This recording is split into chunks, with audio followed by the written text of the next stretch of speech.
Hello everyone and welcome back to Tempeh Book Chatting.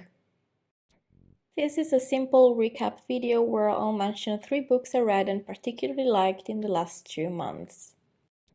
The first is Hani and Ishu's Guide to Fake Dating by Adiba Jaigirdar.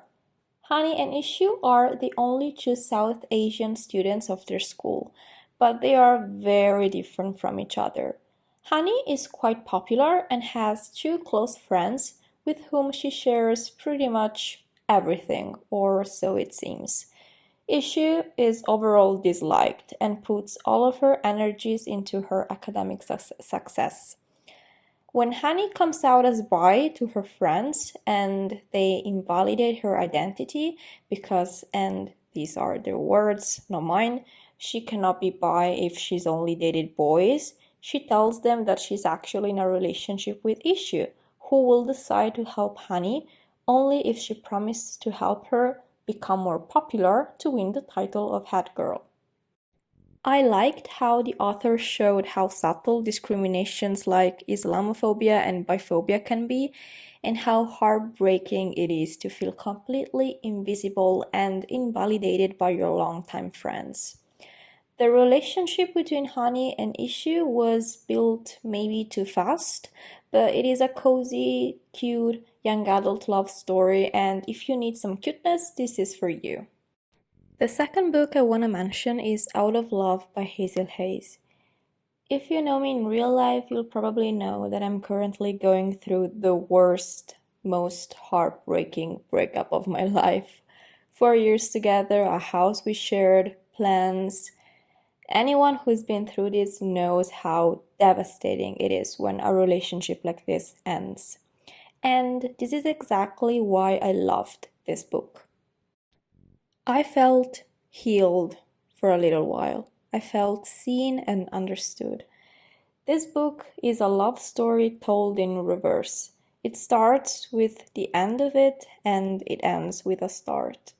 The protagonist, a nameless redhead girl, is dealing with the distress and pain caused by her now ex-boyfriend Theo, who left her and moved out of the blue.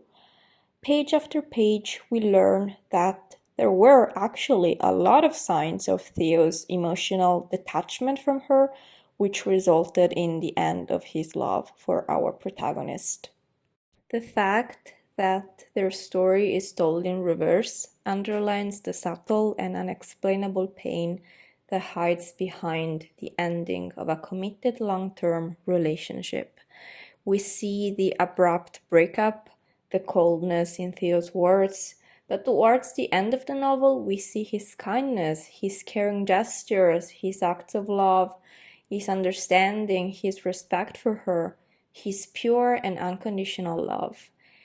And we wonder, how did they get from that to this? How did we get from that to this? We'll never know.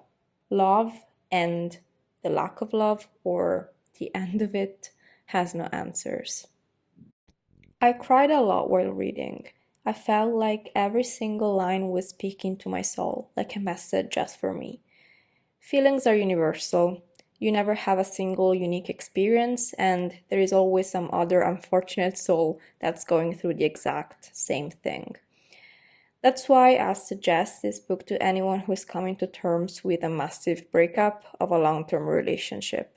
Seeing other people going through the same thing makes you feel less lonely in this giant too fast world, and it's the only comfort I'm able to find right now.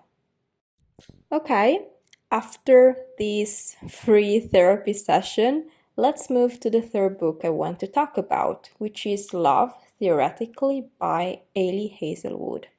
I gave it 5 stars, and I wrote on Goodreads that Ailey always writes the same thing over and over again.